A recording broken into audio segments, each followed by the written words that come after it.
ரொம்ப சிம்பிளா சூப்பரான டேஸ்ட்டில் தேங்காய் மாங்காய் சட்னி எப்படி செய்யலாம் அப்படிங்கிறத பார்க்கலாம். ரொம்ப ஈஸியாகவும் செஞ்சிடலாம். அதே நேரத்தில் இதோட டேஸ்ட்டும் ரொம்ப ரொம்ப சூப்பராக இருக்கும். இட்லி, தோசை, சாதம் இது எல்லாத்துக்குமே செம்ம டேஸ்ட்டில் இருக்கும். இப்போ வாங்க அந்த தேங்காய் மாங்காய் சட்னி எப்படி செய்யலாம் அப்படிங்கிறத பார்க்கலாம். ஃபர்ஸ்ட் இதுக்கு ஒரு மிக்ஸி ஜார் எடுத்து வச்சுக்கோங்க.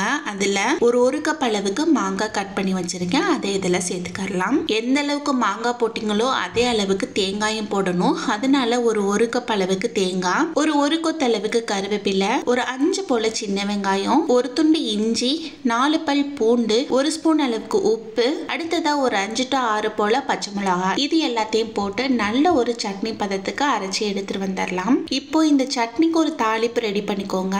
அதுக்கு ஒரு கடாயில எண்ணெய், சீரகம், கடுகு, உளுந்து, மிளகாய் வத்தல் இது எல்லாத்தையும் போட்டு நல்லா பொரிச்சு விட்டுக்கரலாம். நம்ம போட்ட கடுகு, உளுந்து இதெல்லாம் நல்லா பொரிஞ்சு வந்த பிறகு இதுல ஒரு கொத்தளவுக்கு கருவேப்பிலையும் போட்டு அதையும் சேர்த்து நல்லா மிக்ஸ் பண்ணி விட்டுட்டு கேஸை ஆஃப் பண்ணிட்டு இதோட சூடு தணிக்கிறதுக்கு கொஞ்சமா தண்ணி ஊற்றி அதோட சூட்டையும் தணிச்சிட்டு நம்ம ரெடி பண்ணி வச்சிருக்கிற சட்னியில ஊற்றி இதை நல்லா மிக்ஸ் பண்ணி விட்டுக்கோங்க. சூப்பரான டேஸ்ட்ல இருக்கும். இட்லி, தோசை, சப்பாத்தி, பூரி, சாதம் இது எல்லாத்துக்குமே செம்ம டேஸ்ட் கொடுக்கும். உங்களுக்கு எந்த அளவுக்கு சட்னி தேவையோ அந்த அளவுக்கு தேவையான அளவு தண்ணி ஊற்றி நல்லா மிக்ஸ் பண்ணி விட்டுட்டு சர்வ் பண்ணிக்கலாம். சூப்பரான டேஸ்ட் கொடுக்கும் இந்த தேங்காய் மாங்காய் சட்னி. கண்டிப்பா ட்ரை பண்ணி பாருங்க.